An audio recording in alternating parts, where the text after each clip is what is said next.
if we do. I can bring the table right behind us. Okay, that's on.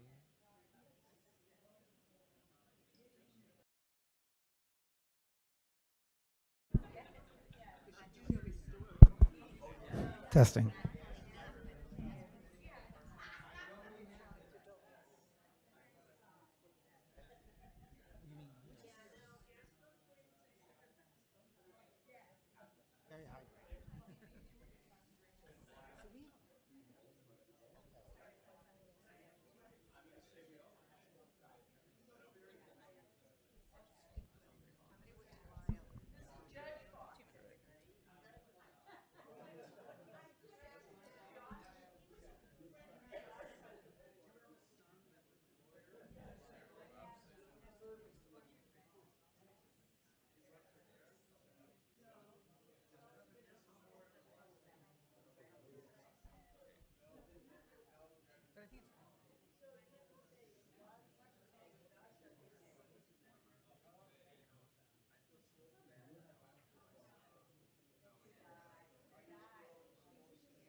Put out a little statement today.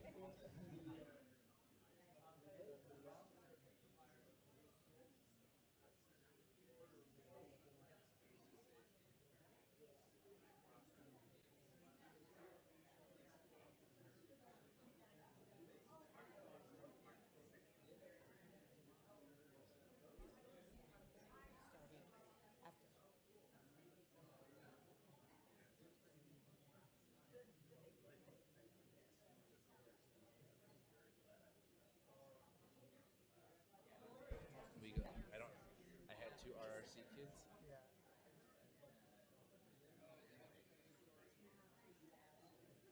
Right. Gordon Tucker, actually. Oh, yeah. I'm talking to JTS tomorrow.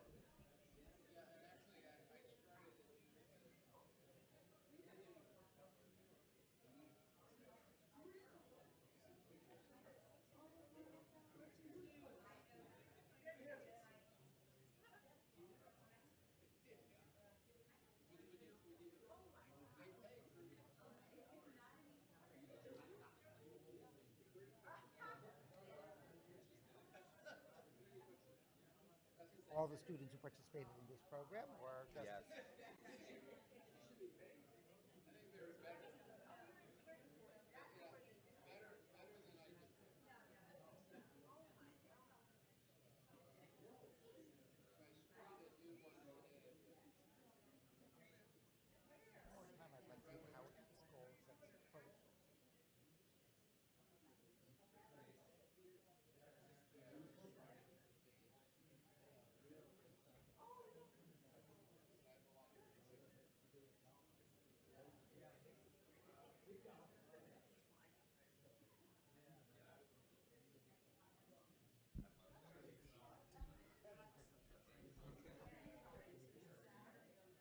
Good evening, everyone. Thank you for joining us this evening. 1 minute? Okay, this is the pre-talk. Sorry. Tell me when. Synagogue streaming. Oh, yeah. Everything we say will. Great.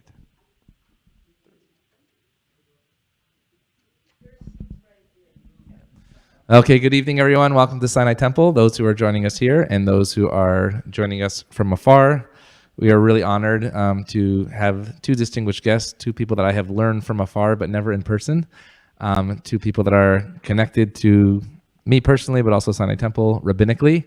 So we'll give the short bios because most importantly we want to have an opportunity to learn Torah together in this amazing new book. If you have not gotten it yet, it is called It Takes Two to Torah. An Orthodox Rabbi, a Reformed journalist, discuss and debate their way through 5 books of Moses, but two very humble human beings, which I'm excited to sit next to. To my right, Rabbi Dove Linder, President, Rabbinic Head of Yeshivat Chovevei Torah, teacher, lecturer, podcaster, and author. Much more to say on Wikipedia that I saw, but we wanted to get right into it. And Abby Pogrebin, writer, journalist, podcast host, author of My Jewish Year, 18 Holidays. One of those, I believe, was at our Friday Night Live many years ago in our sukkah. I was there as a younger rabbi. Also the author of One Wandering Stars of David, Prominent Jews Talking About Being Jewish. If you have not seen JBS, In the Spotlight on JBS, amazing guest that you have had there, and friend of Rabbi David Wolpe, and of course at Sinai Temple as well. It's a pleasure to have both of you at Sinai Temple. Thank you. Wonderful to be here. Thank you for having us. So let's just begin with this. It Takes Two to Torah, Reformed journalist and Orthodox rabbi. It's not the normal chavruta study of two individuals studying Torah together. I asked before, you said you were going to answer during this talk. I guess it's sort of like a dating show. How'd you meet and how'd this happen? You want me to start, Dove? Please do. He's letting me begin because I talk more.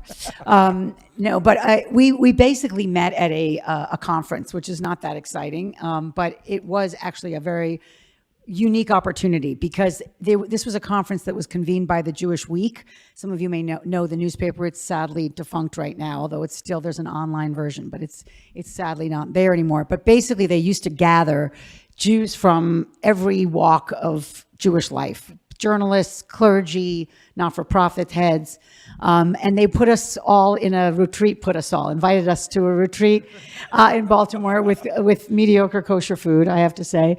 But you basically were led by whatever interested you. They did something called open technology, where basically the sessions were driven by whatever was on people's minds. And Dove and I ended up, frankly, just landing in the same kind of breakout groups over and over again. I'm a little bit of a rabbi groupie, as Erez knows. I met David Wolpe also at a conference back in 2017. He became someone who I interviewed for both of my books and many times publicly. When I find a great teacher, I remember them and I rely on them for my own learning, and because once as you all have discovered, because you have two incredible, or more than two incredible rabbis now, when there's somebody who really can translate our tradition in a way that is not just accessible, but makes it matter, makes it relevant, I kind of file them away mentally as a journalist because I really operate in the Jewish world. And I filed away Dove Linder just because he challenged me. He was not the obvious Orthodox rabbi in terms of his take and his perspective on things. And ultimately, we did sort of start our own Hevruta. When I was working on my Jewish year, for those who have not read the book, it's still affordably priced on Amazon. But I basically did what I called extreme sport Judaism, where I wanted to understand the origins, the purpose, the endurance of every single Hag in the calendar. And as you know, it's a little bit of a clown car once you start. People will tell you how there's great Talmudic debates about how many there are. I settled on 18. I interviewed at least one or more scholars, but overall over 60 scholars for that book. David Wolpe is the one who took me on the journey to Sukkot, so I came out to LA for that. But when I was finished with that book, I needed someone to kick the tires on the Judaism that was in it. And I turned to the person who's basically memorized the Talmud and the Torah and knows Judaism, basically since the womb, Dove Linder. And he not only went through it with me, but it became its own kind of laboratory of study. Because, I would say, that feather before the Seder, before Passover, you're supposed to take the feather and the crumbs and clean. Where did that feather come from? And he would say, I need to get back to you. Give me 2 hours, and come back with, an exegesis and sources. And then we'd go back and forth. And it was just one of the best kind of blessings of that book was the fact checking of Dove Linder. So we stayed in touch. When he was writing an op-ed for the New York Times, he turned to me because that's the world I run in. And finally, he said, these arguments, these discussions that we have, maybe we should share them. Maybe we should talk Torah in real time, unrehearsed, for a podcast. And it wasn't so much that we were so brilliant and performing. It was more, let's invite people into this unlikely partnership and take them along. And that's what we did. And I'll let Dove take it from there. What was your experience outside of the Orthodox world before you met people like Abby and studying with her? So most of my learning, as Abby said, that I had really grown up as a modern Orthodox Jew, heavily immersed in the study of Torah, and really specifically Talmud, which is the most demanding and difficult, fully immersive type of study. And already in high school, I would be spending 4 to 6 hours a day in front of a book of the Talmud, just really, sitting and total laser focus on getting into all the arguments, to the point that I tell the story to the point to the point that I tell the story in the foreword of the book, where the introduction to the book, where I would walk home from high school after having spent all those hours in learning, and I would be going over the arguments in my head and trying to like review them and think through them, and I would close my eyes as I was thinking through them, and invariably I would walk into telephone poles. So this really did happen more than once, and it's I think it's a little bit of a metaphor of what my early life in Torah was about, which was, it was very intense, very deep, but it also was very narrow. And I wasn't always looking at the world around me. And so much of the traditional approach to Torah study is chavruta, a study partner. That's captured by the title of the book. It takes you to Torah. And we think that the value of a chavruta is that you have somebody to challenge you. You're not just talking to yourself. Somebody says, oh, you can't say that. What about this? And what about that? And you argue back. And, ultimately you come to a deeper truth. So I think that having spent many, many years studying and with chavruta, you feel like, okay, I'm allowing myself to be challenged. I'm really hearing pushback and outside opinions. But it was very rare that I had somebody like Abby who really, I think, shared a similar love of Torah, respect for Torah, but was coming from a very different perspective, and that would challenge me and from ways, from ways that I had never allowed myself to be challenged before. Because all of that chavruta learning, my chavruta always had shared 99% of my worldview. And therefore, we were really like just discussing tiny little minutiae where we differed. It wasn't really challenging in a fundamental way, the way of looking at the world. So it has been a breathtaking experience and a really opening up new vistas to be in chavruta with Abby for these last few years. So I want to go into some of the minutiae, one that I wrote about last week based on your exegesis of Parshat Noach and then Parshat Lech Lecha. So last week you read, of course, Noah and the flood, and we speak about the tzaddik in pelts, which is the righteous person wrapped in the fur coat. You have two choices. You can either wrap yourself in a fur coat or you can build a fire. But one thing you talked about was how human beings, as we are born, are selfish because we have to take care of ourselves, but then eventually we sort of get out of that aspect and take care of each other. How is that model of Torah study a model that we can take out of the Torah and actually into our own lives? You mean how does our Torah study not just become about ourselves, but become about others? Exactly. The minutiae is obviously Noah, and right. he comes. So you compare Noah and Abraham. Yeah. Abraham obviously begins to talk about others, but Noah he doesn't ask about anybody else. He just takes his own family in the ark. Right. So I think in the context of Torah study, the same. That's true. In a way, it can be very self-serving. It can be very much, I'm studying this because it's meaningful to me. And also I'm in conversation essentially with myself, or with somebody who is very much like me. And that what we do by being in that Torah study is we reinforce our worldview and we sort of separate ourselves from all those that aren't like us. That can be what Torah study can be like. And, I often sometimes say that sometimes Torah study in the Orthodox world or in the traditional world is often texts talking to other texts. This idea is interesting in this page of Talmud because of how it relates to that page of Talmud. And again, it's very mutually reinforcing and very much blocking out the larger world. So I appreciate the question. It's almost could be like a tzaddik in pelts. And I think what the conversation that Abby and I have been having is that Abby would always say, Dove, but what does that have to do with the larger world? What does that have to do with what's going on, on the front pages of the New York Times? What does it have to do with what's going on? Nobody reads the Times anymore. Oh, I'm sorry. What's going on? How does that have to do with our lives and where we are? And that not only opened up that type of conversation between us, but I think it also meant that I wasn't just now in conversation with Abby, but the Torah was also not just in conversation with Torah. It was a new chavruta of the Torah of being in chavruta and conversation with the world and vice versa. And that really was transformative. And so, Abby, how did you then take text, which you were not usually in conversation with, and sort of bring it that way? You mean to reality? No. Was there a challenge actually even engaging with text as all. opposed to only reality? Yeah, oh, absolutely. I mean, I had read the Torah only once before when I was studying for my bat mitzvah at 40. So I was a latecomer. But I had never done it this way. I had never done it with someone so different from me and someone who has, in a sense, mastered the study of it. I think there's so many barriers to this text that people don't necessarily admit. I mean, we listen to drashas every week and we get sort of our snippets of Torah. But the idea of feeling entitled to have a say, to feel like this text is my text and my life actually can be refracted through it, that kind of takes a certain, I would say, courage I will speak for myself, for some of the people I run with, where you feel like that ship has sailed. You need to have a kind of degree, expertise, PhD that I'm not going to have at this point in my life. But I approached it, I would say, my cover was approaching it as a journalist. Like I almost approached the Torah as I would a story. Like I'm going to understand. I used to be a producer for 60 Minutes.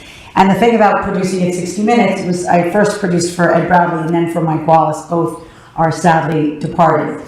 But what was scary about producing a story for that broadcast was that you had 20 million people watching and no fact checkers. So everything that you researched was on you. And if there was a mistake, you would lose your job. I mean, you weren't going to get a second chance. And it's obviously different with Jewish text, but there was a sense of the rigor that I was never going to be able to reproduce because I don't have smicha and I'm not a scholar. But I wanted to make sure in my preparation for these conversations that I was going to do as deep a dive as I could so that I wasn't just shooting from the hip when I showed up. And so obviously there's many different things in each parsha to speak about. As you started the podcast, which became a book, how did you choose which topic to talk about in each parsha? Because as I go through week by week, and I'm reading this now week by week, it's my first companion on Shabbat morning for the next parsha. What does everybody should do that too? They're very short. 4 or 5 pages a week. No, it's really not a heavy beautiful. lift. It begins my thinking process of the next week. So how did you think of that topic, or was it just what came about? So there was preparation before we actually did each episode. So we, because we decided really early on, we're not going to try to cover all the major themes in the parsha. That won't be productive. We have to pick one, and we're just going to hone in on one that really speaks to us. And this, in a way, was like the chavruta before the chavruta. So we did not have scripted what we were going to say in the podcast, but we did want to come to a sense of like, oh, there are some rich themes here. This makes sense. Let's dive in here. And part of that learning experience I mentioned before, sometimes we would get on the phone and I would say, okay, Abby, this is a great topic. I want to talk about this. And it's like, Dove, that is so not speaking to me. I don't really like the way he imitates me. And that itself would be great because I would then try to convince her why it would be relevant, why I actually did think it was rich. And sometimes it would take a little while that just, oh yeah, let's talk about that. And sometimes I would say, oh yeah, I totally hear you. And that itself was a process of learning, identifying where we felt was that great intersection of the things that were speaking to us, speaking to the text, speaking to the world. And then when we came on, it was a very live and spontaneous conversation. There were times also that, I just would be stymied as to like, how does this make sense? And so I often would start with Dove, explain this to me, like where, and there's a whole idea, and I'm sure many people in this room know, but I didn't so much, that there is a traditional take on all of sort of the problematics of the Torah. And it was important for me to understand the rabbis, capital R, their perspective before we got into our own, because number one, it's the foundation of where Dove comes at the text, but it also allowed me to then say, that still doesn't make sense to me, or can we go a little deeper there?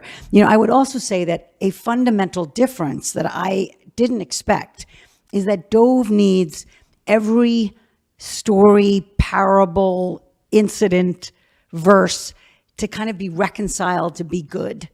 It has to ultimately, because it's God's word for him, it has to be able to come away with something he can essentially support philosophically.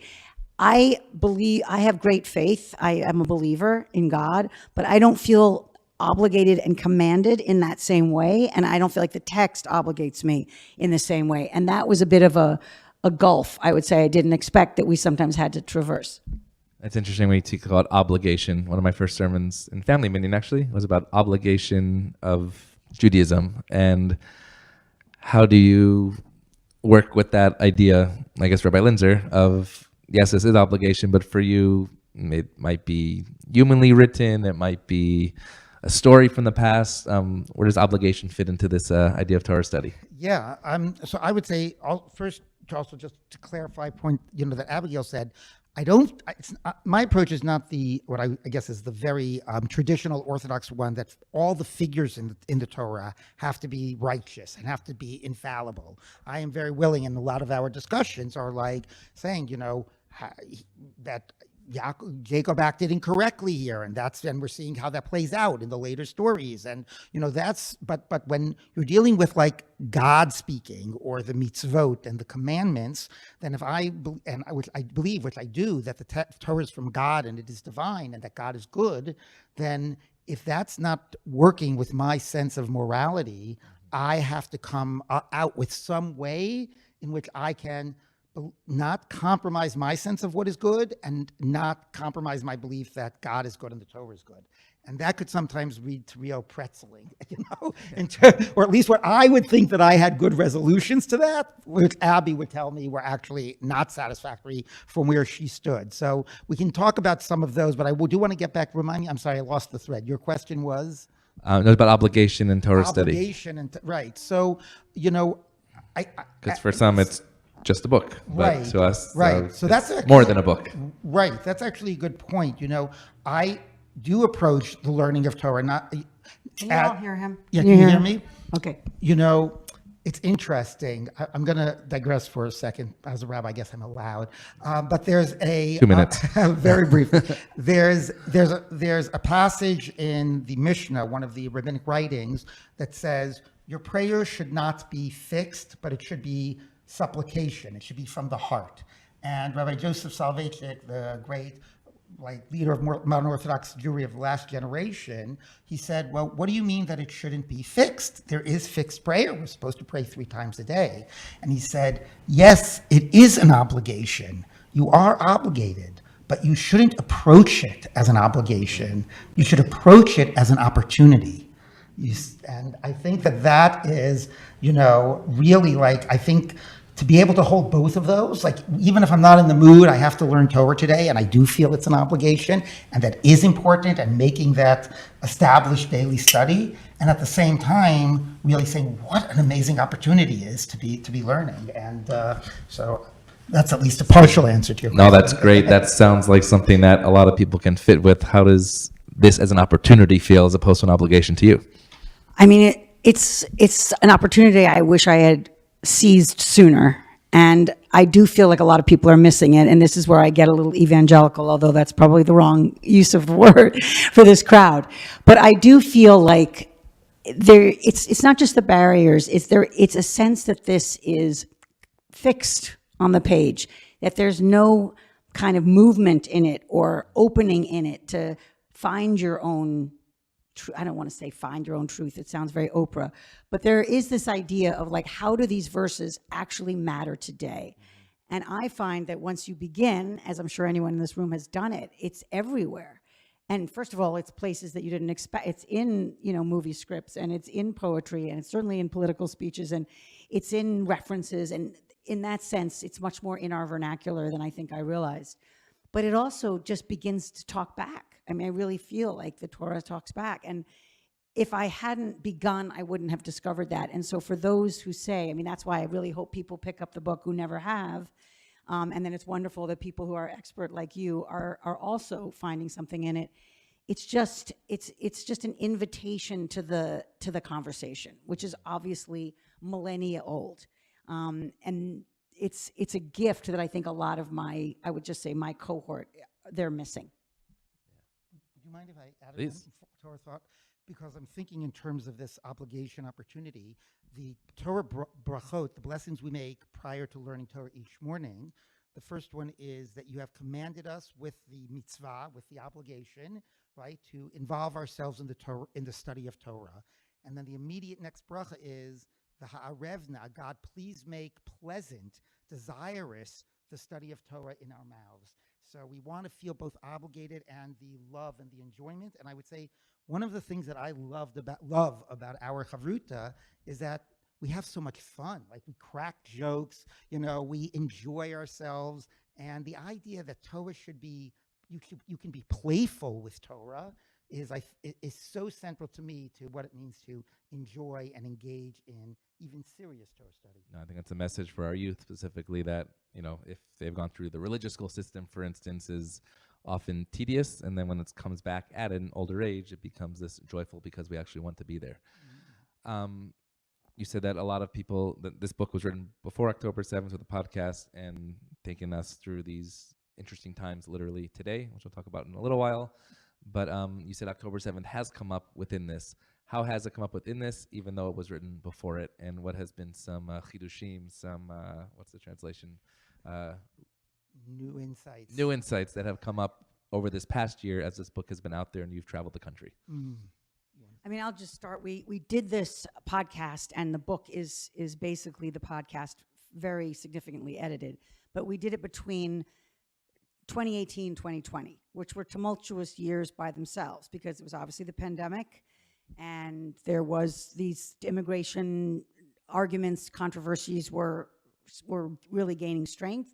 And then there was post George Floyd's killing and the racial reckoning in the country. And so all of that was being, again, kind of refracted back through these verses in such powerful ways. Who is the stranger? What does it mean to welcome the stranger? Obviously, everything in Tazria about contagion and disease and expelling someone from the camp. I mean, that used to just be the most taxing, albatross of a parsha. And suddenly it was completely animated. When do you actually say you can't come back into the community? When do you actually say someone is impure? I mean, all of these things were just so animated. What we obviously could not have imagined was this horror that has changed all of us in October 7th. And so when we were editing the book, we came upon some of these moments where I think Dove said, thank goodness we don't really experience anti-Semitism in the way that we used to, or like anyone really, any horrific attacks like this. I mean, it was like, Kinahara come to life. And so when we felt that when we had to, actually it's our only editor's note in the book, is that we say, just a reminder that this was written in the, we encapsulated and sort of codified the conversation when it happened and didn't change it to update it.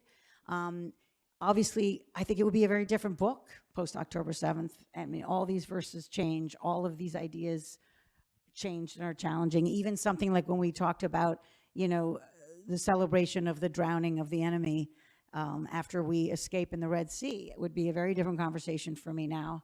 And just, it's both the gift of Torah to bring it to this moment, and to me, the pain of it, because so much of it feels like the unimaginable happened again. I want to just ask two last questions, then we'll open it up to larger conversation. So Lech Lecha is this week. Last week we were on the Ark, and this week we're on a journey. If you were writing it today, Lech Lecha, what would be your advice to the rabbi giving the sermon this week? Get a little twofer from this little event. Unfortunately, it's streamed, so if you're watching it, you get to stay home. So, in reflecting, I think, on the trajectory from Breshit, Noach, Lech Lecha, part of what I see is that the primal sin of the Garden of Eden is, that Eve sees, she desires, she takes. You want, you take, there's nothing that stops you. It's something you want, and morality, what God says, none of that matters. And that's like a theme that continues throughout. So the Breshit ends with the sons of God, whatever that means, angels, they saw the beautiful women and they took for themselves. You want, you take. And even Noah, who's able to live by the divine command, is still very much about himself, no concern about anybody else. And by Abraham, finally you have, not only does he sort of keep what God says, but he goes out. He is willing not to just protect himself and be happy. He's willing to put himself, out there in the world. And like the famous story with Abraham is next week's parsha, where he, Abraham's tent, he goes out, he runs out to greet the guests. Let me provide, let me take care of you. In this week's parsha, his nephew Lot is taken captive. He rounds up the troops. He goes to defend his brother, the opposite of, am I my brother's keeper? So to me, that arc is, can we as human beings learn to transcend our most basic impulses, which is want and take, and no care for the other, just care for the self, and have a type of a lech lecha, a sense of a mission in the world, a care for the other, going out of ourselves and extending ourselves. And I think that is needed where we are right now today more than it's ever been. I mean, I would just say the fact, lech lecha to me is going without knowing anything that's guaranteed, and that you go anyway. And it doesn't really make sense to me why Abraham trusted that command, that directive. But I sometimes feel like it's the best lesson in life, is that you can't stop. You have to go forward. So whatever anyone is feeling about this election, we're going into the next day, and we're going together. And I just feel there's some people feeling despondent today. There's some few people feeling celebration. But there is a sense that there's going to be tomorrow no matter what. And that's, I guess, what I'm holding. Love that. And I want to fast forward to the last parsha, actually, which is V'zot HaBracha, which is the end of the Torah. And of course, it means this is the blessing. But you write at the end about Rashi, says, one second, Rashi quotes the very last words of the last verse of the entire Torah, which Moses did in the front of all the eyes of Israel. Rashi says, what did Moses do in front of the eyes of the children of Israel? He broke the tablets. And when he did so, God said to him, well done that you broke them. I love that. That's what Rabbi Lizner says. The very last comment Rashi makes in the last line of the Torah is not that Moses is just this vessel for God doing God's miracle. It's the greatness that he took to break God's tablets when the Israelites sinned and God's subsequent affirmation of that impulse. So we end on a broken note, even though it's called V'zot HaBracha. This is the blessing. How is this a blessing? Thank you. I'm sorry, the question again is? I guess the question is, how is it a blessing that we end on brokenness? That we end on brokenness.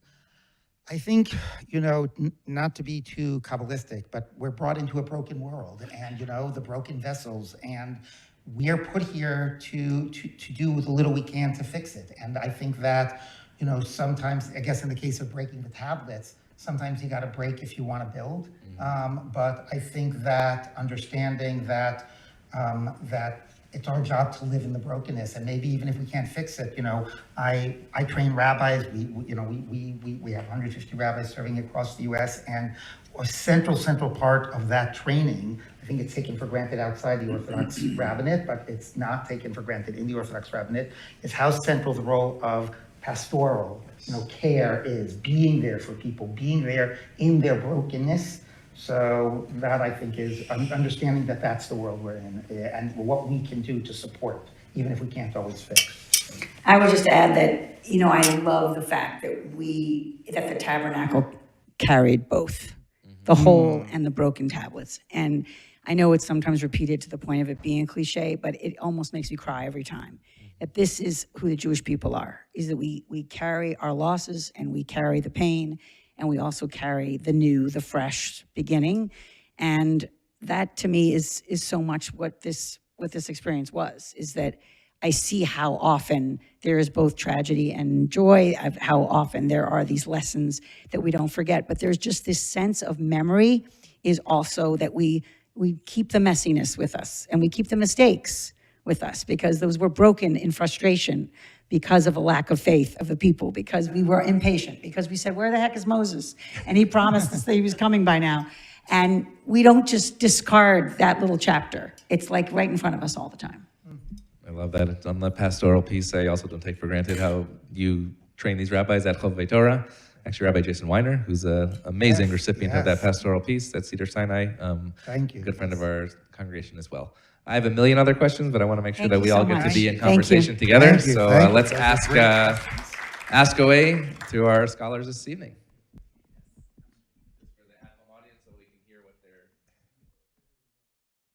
Thank you both. It's really an honor having you here. My good friend Ken Cahan wants me to ask this question, which is for a traditional Orthodox rabbi to be studying with a woman is not so common. So, what was the process in you doing that? And would that change perhaps how Orthodox that are not writing a book would engage in Havruta and study? And is separation really still the way to go? Thanks for the question, Ken. Sorry. What's your name? Lori, asking for Ken, is it? Oh, hi, Ken. I didn't realize Ken's actually here. Well, I will say that I have the pleasure of being married to Rabbi Zlachauer, my wife, who is a major Torah scholar. And so I have learned already at the beginning, early on with a woman, at the first month of our marriage, we learned Daf Yomi together. But we soon learned that that was not necessarily, we got into a lot of the Talmudic debates, which were carrying over to other parts of our relationship. So we sort of put a little bit of a pause on that. But it is true that, even though I have never been opposed to learning with women, I've always, I think, been relatively open. I've gotten probably more open as the years progress. But my experience has never been that. My experience has been, learning in a yeshiva with men. And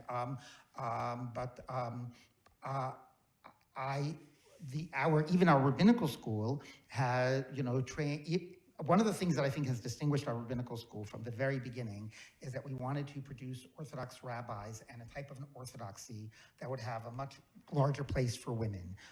Women in the synagogue, women in ritual life, women in Torah leadership. But even with all of that, it was a men's only rabbinical school, because at the time we started 25 years ago, a woman Orthodox rabbi was taboo, and that was not a place that we were yet ready to go. 12 years in, a sister school started. It's not our school. It's called Maharat. It was started by Avi Weiss, Rabbi Sarah Hurwitz, and they actually now, ordain women, and I'm very supportive of that. And they were the ones that broke that taboo. But that wasn't our rabbinical school. So that issue about women's role within Orthodoxy and that being a central part of what we're about has always been, I think, part of my life and something I'm committed to. But I have not had as many chances as I would like to be learning with women. And I do teaching at Maharat and other opportunities, but this has really been a sustained and very meaningful one. Can I ask a follow-up of Abby then? Yes. When you were Are learning... you now asking for yourself? Is this Ken's question? I'm asking for what Ken should be asking. Abby, when you were learning with him, did you notice that there were any sort of gender different perspectives as you went through the Torah? Question. First I should say that he really is married to a powerhouse of a Talmudic scholar, as Ernst knows. And so I knew that he was used to working with someone he really felt was his equal. And I am nowhere near either of their erudition, and that's not false humility. It's kind of like, I was going to say separates the men from the boys. That's like the worst possible metaphor. What I would say is that there were times where Dove would sort of gloss over something quickly, like we were talking about, Breshit, and how the human being was created. We were talking about the two creation stories. And there were ways in which I felt like he wasn't pausing enough about how the woman from the man has been misused as a story. Really? That is not my recollection. Okay. Well, I feel my recollection is I was the one who raised that point. We're arguing about our memory. But there's just times where I was raised by a feminist. You may know my mother co-founded Ms. Magazine. And I really have tried in my journalism, as proud as I am of her work, not to walk in with a sense that something is sexist. Or, even when I was doing my Jewish year, I went to places that had a mechitza, because even though I'm not comfortable choosing a synagogue to be part of, where I would have to sit separately, I wanted to walk in without any judgment. And I guess I would just say that there are ways that Dove has reconciled those strictures, those red lines, that I still feel like I'm surprised he's still justifying. I would put it that way. I hope there's another question.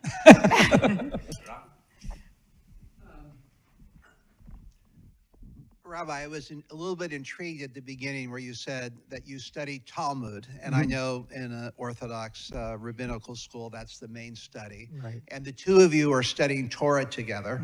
And I mentioned to a modern Orthodox friend of mine that I was thinking of starting Daf Yomi. Actually, Lori sent me some sort of guide, but he said, you know what would be more interesting is study Nach. Too many people don't do that. And I'm curious about your view of the importance of studying Nach and what the best way to do it is. Right. So Nach, just to spell it out, is Nevi'im and Ketuvim. It's like the prophets and the later writings. Yeah. And Torah has two meanings, right? The meaning we have here in this book is the 5 books of Moses. Torah, or actually a couple meanings. It could mean all of the written Torah, which is also the prophets and the later writings. And it could just mean all of everything that's been, like all the rabbinic literature, everything that's ever been written, around Torah.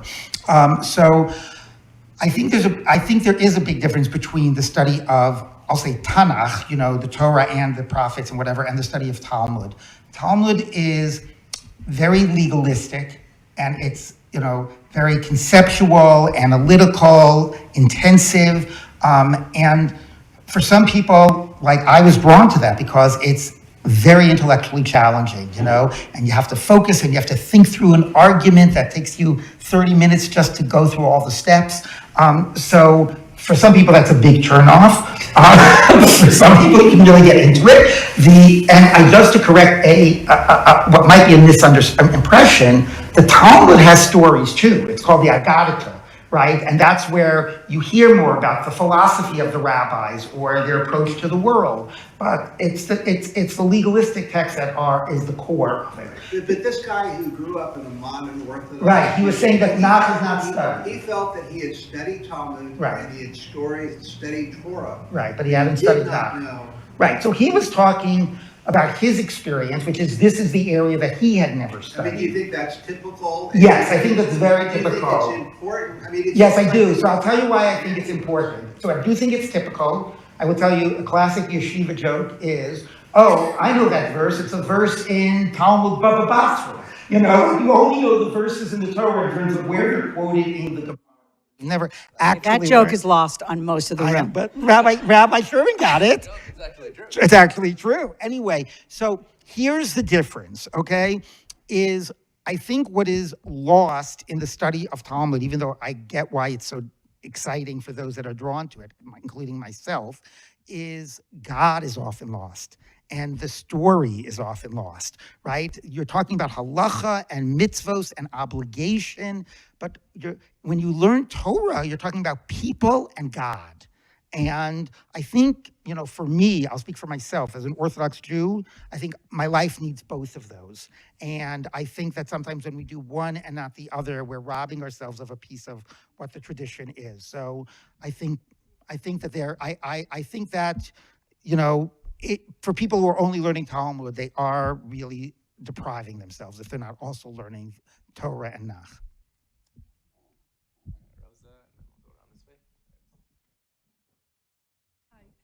Thank you for a great discussion. I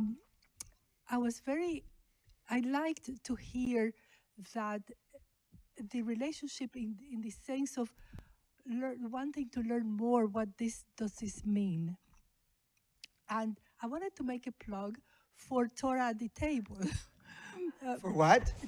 We have a program here at Sinai Temple that on Shabbat morning, between 9:15 and 10:30, we meet in a separate room. This is the time that the Torah is being read in the sanctuary, and we discuss. And when I say we have about at least 4 people from the group here, and it's lay-led, and so every week a different person leads the session, and we do this.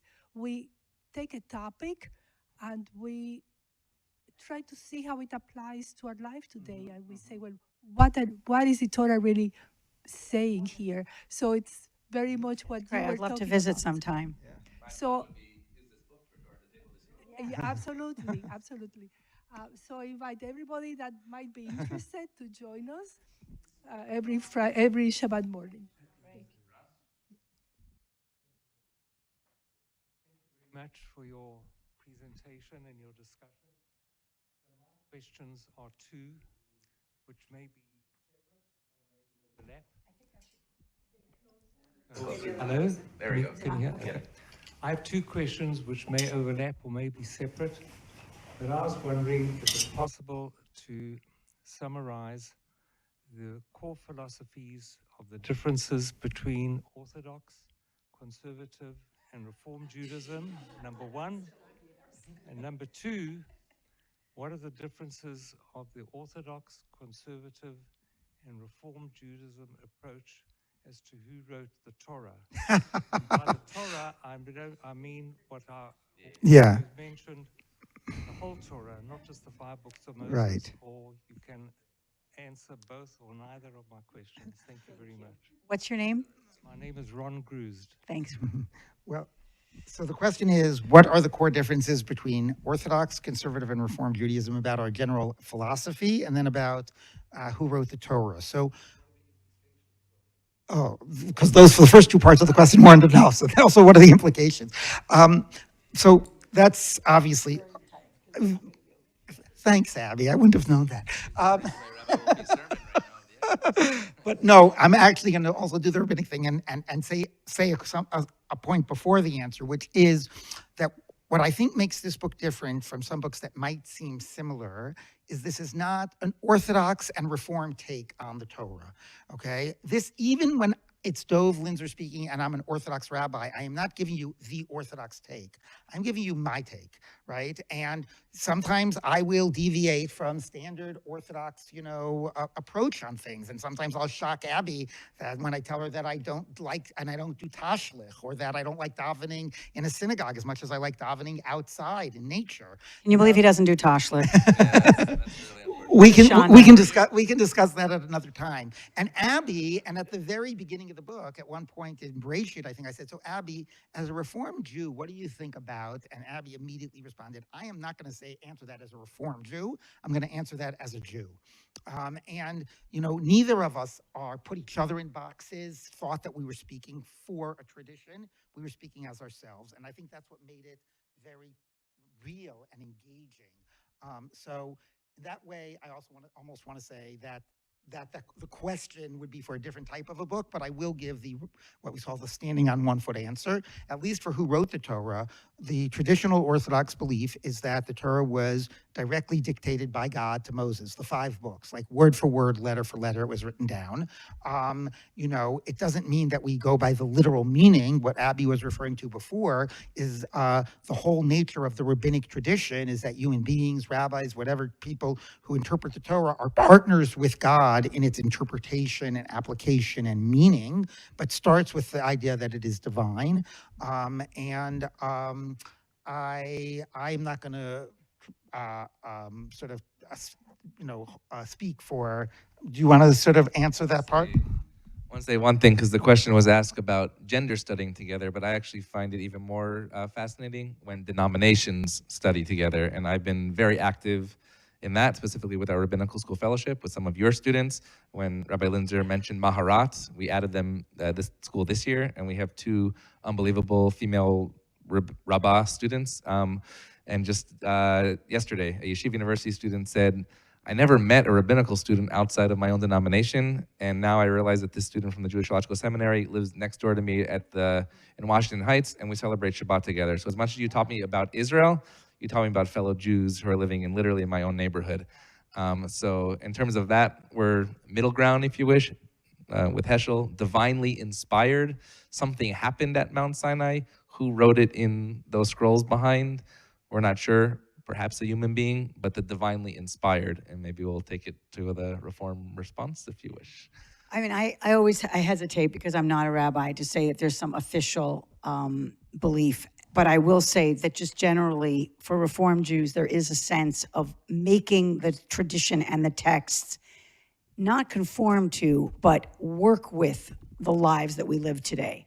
And that doesn't mean that you're watering down the tradition and the text, but it does mean that the text is a living thing. And so it isn't, in a sense, set in aspect and immovable, depending on what happens either in terms of advances in technology or in changes in society.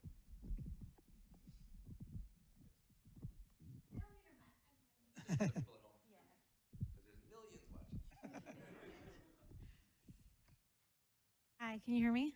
Perfect. Hi, my name is Jessie Warsaw. Thank you so much both for being here. Funny enough, my husband and I both got invited to this event separately, and we both came to each other and was like, we really want to go to this event. And my husband actually listened to your podcast. He's like, I've heard them speak. It's amazing.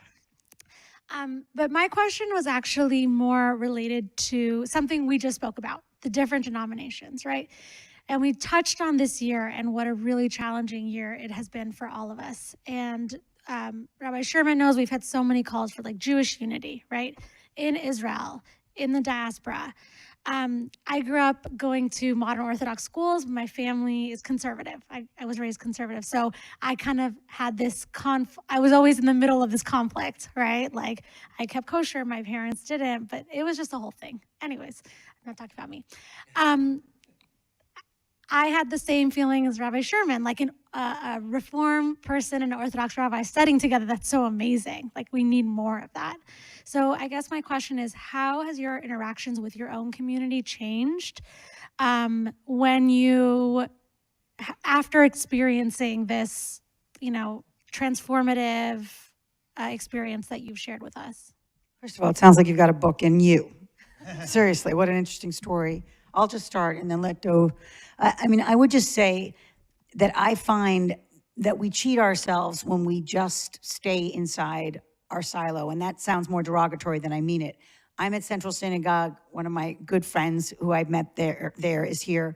It's my family. It's my Jewish home, and I'm so lucky to have one, particularly because I didn't grow up with one. I joined Central 16 years ago, and it changed everything.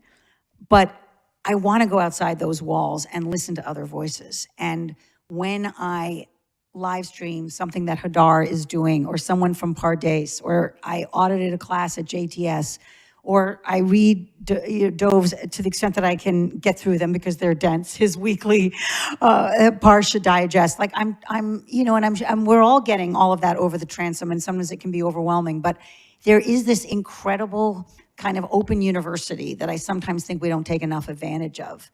I'm a sermon surfer. I want to hear my rabbi's sermons, but then after the high holidays, I go online and literally move around the country and listen to at least some pieces of others. And it just changes your perspective. And that's kind of what this book was, kind of on steroids for me, is being able to sit with someone, and obviously not everyone gets to sit with someone who's an expert in halacha, but to be able to ask the questions that ultimately open the doors. That sounds mushy, but that's what it is for me. All kinds of things begin to fire when you get to be in that kind of conversation with someone who is different from you. And I don't necessarily think you have to be with someone of his expertise to have that happen. And that's been my great discovery. And it's in everything that I try to do. I'll just say one last thing, that I did a series during the pandemic on faith. And I interviewed basically clergy about God, and just like where is their own faith in the middle of such an upheaval in our country, not even knowing, obviously, October 7th was coming. And there were questions like, do you believe God punishes us? Do you believe God loves us? Do you believe God believes in our ability to be better? And each clergy member took one question and told me which text to read to prepare for it. And it was everyone from the rabbi of the shul in Miami, who could not be actually more antithetical to the way I was raised, to someone like Sharon Kleinbaum or Rachel Timoner, who's a gay rabbi at CBE in Brooklyn. And it's not just for diversity's sake. It's because something happens in all of those perspectives. And it doesn't mean I have to agree with all of those perspectives, but I feel like my teachers are everywhere. I'll just add that the Talmud says, why do we follow, people know like the two schools in the Talmud, Beit Hillel and Beit Shammai, right? And Beit Hillel were more tended to be more lenient, Beit Shammai more strict. And there's a famous passage in the Talmud that, a heavenly voice came out and said, like, these and these are the words of the living God, and the law is like Beit Hillel. So it said, well, if these and these are the words of the living God, why is the law like Beit Hillel? And it says, because they are humble and they teach the words of Shammai before they teach their own words. And it's like, what does that have to do with why we follow the halacha like Beit Hillel? Because they're nice guys. And what I say to my students is, what does it mean these and these are the words of the living God? If you're dealing with another person who is, a good person, on integrity, this is, I think, really a lesson for our time, and has a very different opinion than your own, probably they're articulating a piece of the complex reality that we live in. And, there's a truth to what they are saying, right? I mean, so, somebody is a conservative and you're a liberal. Well, they're concerned about, sustaining the norms of society the way it is, and institutions are important. And there's some truth to that. You just might feel that it's more important to give more freedom for human, expression and liberty. But each one of those contains the truth of a complex reality. And that's what these are the words of the living God means. And somebody who only is talking their truth is not listening and teaching first what the other side is saying, does not have the same nuance and does not have the same full purchase on reality. So if Beit Hillel is going to first say, well, what they say is this, and I hear that and I understand that, and even taking that into account, here's what I'm saying, then that is going to be the halacha we should follow, because that is going to be the truest way of capturing, our complex reality. So anyway, that was a long little rabbinic drasha, but the point is, I just love that. But anyway, but the point is that I think it is critical what Abby was saying, that when we are willing to listen to ideas not our own, that we find a deeper truth that is out there. And the last thing that I want to say is, it's not just intellectual and the truth that we find, but it's how it changes how we look at the other human being. Because I think we really live in a time in when we are demonizing people that are not like us, or at least othering them. And when you actually engage in this, how you relate to other human beings and how you relate to that person you're engaging just transforms. Last question. I read this book this year at this moment. What are we going to get out of this? I mean, I would just say, in a time where I see so many people wanting to double down on their Jewish identity, and I respect that, and I feel that, and I'm wearing a Jewish star now, and all of these things. But I am sort of bemoaning that more people aren't going back to our book and thinking, like, let's understand what our story is. And I don't say that as a scolding. I feel like there are people who haven't read it in a while, there are people who have never opened it, and there are people who aren't talking about it. And to me, my pride and my strength and how I stand on 2 feet when so many people are telling me what Jews are or aren't is to study, and not just to be so caught up in the debating and the defending, but to actually engage in the thing that has existed and thrived for so long for a reason. Yeah, and I will just say that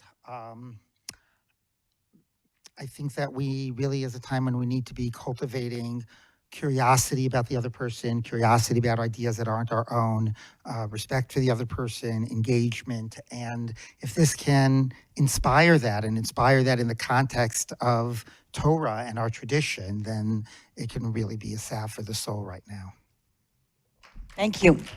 Thank you all. Thank Rabbi Dove Linder, Abigail Pogrebin, for this amazing book, amazing talk. If you don't follow them yet, please do. They're wonderful We have teachings. a website. Oh, together. It takes two to Torah. Oh, beautiful. It takes two to Torah.com. Torah.com. There are books outside there see as the well. podcast on there. And just since we're here, our next thing, the Shabbat, we have FIDF Shabbat. We'll have someone who will be speaking from the FIDF who's done some pretty amazing things. And on Sunday, for Kristallnacht, November 10th, we have the book talk with Alex Kaur and Graham Honecker. It's called Blessing and a Burden. It is about the story of Eva Kaur, a blessed memory, Holocaust survivor who, throughout her life, actually forgave Mengele and the Nazis, and her son Alex will be here. It's an amazing story, November 10th at 2 p.m. Have a wonderful evening. Make sure you grab a copy of the book, and we'll see you soon. Shabbat Shalom. Today's Tuesday.